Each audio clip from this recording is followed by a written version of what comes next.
Hi, hello, how are you all on this fine day? I hope that if you're here, you subscribe to this channel if you haven't already, and like this video if you like it.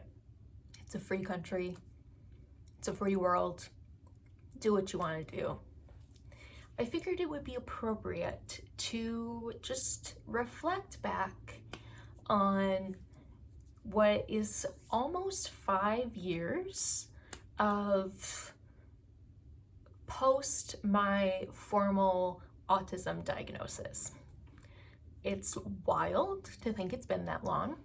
For context, I was diagnosed in February of 2020, literally right before the pandemic, just mere weeks later. And I did not obviously predict that any sort of autism or neurodiversity kinds of content would be trendy, I guess. I'm not on TikTok, don't ask, I'm not about it, but I did not attend that at all. I'm just kind of living my own life, so I can't predict that, but the timing was weirdly convenient for me, I guess. And I would like to say a lot has changed, but in reality, I'm still the same person. And having that formal diagnosis, while it's not necessary to be formally diagnosed, a self-diagnosis, if that's what's truest for you, and getting a formal diagnosis is a lot of extra hurdles that you're not able to do, by all means. Self-diagnosis is just as valid, but for me, having that external professional validation that I was not making things up, feeling like I was to some degree pretending to be a normal person, which is what I felt my whole life. And receiving that validation was transformative, to say the least. It brought me such a sense of peace, and it allowed me to gain a perspective looking back on all of the negative experiences I've had where I felt really alone and I had no idea what was wrong with me. I was able to look back in a much more loving, forgiving light that we all deserve. We truly do.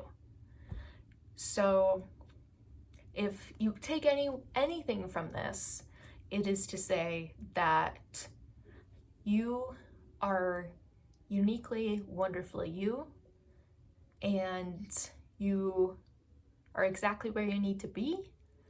And in whatever ways you want to explore who you are, to learn more and be curious, I really encourage it.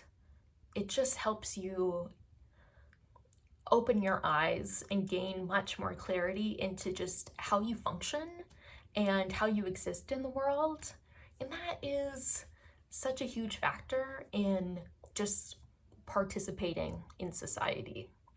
When you realize that you are not compatible with how most of, if not all, of the world runs, then the only way you can really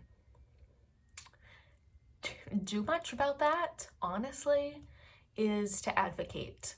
If you don't have someone else that is a caregiver or a supporter that can do that for you, you have to learn how to do it yourself, which is probably the biggest thing that I have grown in. Not only has that been helpful in my own physical health, but prior to then, just being able to express what I need and what is detrimental to me and how to create environments that are conducive to living healthfully and happily, whether that is in your home, it's in your workplace, it's in a school setting, whatever it is. Knowing who you are in that degree, and not to minimize yourself to like a list of symptoms or habits or whatever, but knowing those things about yourself is really helpful to be able to communicate to other people and say, this, and this makes me overstimulated, or this will lead to a meltdown, or I just function best with these conditions. That at least gives a starting point to potentially work from, even if it's you working with yourself to function the best you can. The second biggest thing I can give you is that regardless of how you diagnose yourself or you receive a diagnosis, that has no bearing whatsoever on how other people are going to acknowledge or not acknowledge that. How they treat you, how they perceive you in the world, and how they really respect you as a person. I have experienced the full spectrum, if you will, of responses to when I say that I'm autistic. Which, to clarify, you don't have to tell anyone. That's not a requirement. That is completely optional. For me, it's been a necessity for me to always walk into a workplace or a relationship, depending on what it is, in a classroom, and tell them outright that I'm autistic and I will do things differently, I will communicate differently, and I appreciate your patience. I was just tired, honestly, of masking my whole life, and I was so tired to the point where I just want to be me, whoever that is. But anywho, how people respond to that can range anywhere from very understanding, very flexible, very accommodating, potentially because they've experienced neurodiversity in other ways, either through themselves or people they know. From there, all to acknowledges it, thinks it's okay, but doesn't really do much about it and doesn't really understand it, to outright dismissal and disrespect and completely ignoring what you need. You have no idea how people are going to respond.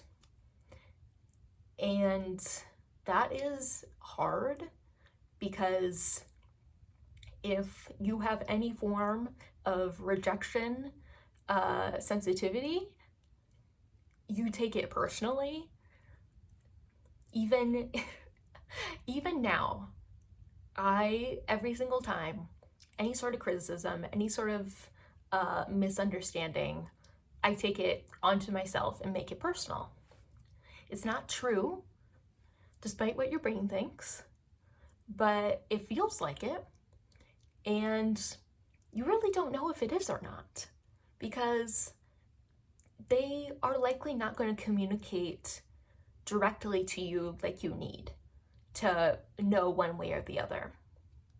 If that's the case, I recommend just having some sort of support system where you don't have to mask, where you are authentically you and you are accepted as that. Just so you have some sort of like safety net and just place to vent wherever that is also really important, because I would like to say, and would recommend if you can, to be open and flexible to finding different spaces and opportunities that better align with who you are. A lot of that's not a reality for a lot of people, and I acknowledge that. But if you can, do it. Like, you don't have to be in a soul-sucking situation if you don't have to be. And with all that said, I don't think I left anything out. Long story short, if you're at all considering getting a formal diagnosis and it is within your means, please do it. I think you'll take a huge weight off your shoulders, and it will give you a bit more confidence, honestly, in not only seeking out resources and accommodations that you might need to thrive, but also just on a personal, emotional, mental level of knowing who you are and being able to move forward with that knowledge. Knowledge is power. Yeah. So I hope this resonated for you in some sort of way, encouraged you, I don't know, insight, however it was for you. Share whatever thoughts you have in the comments below. I appreciate you being here, taking your time to listen, and I'll see you all next time.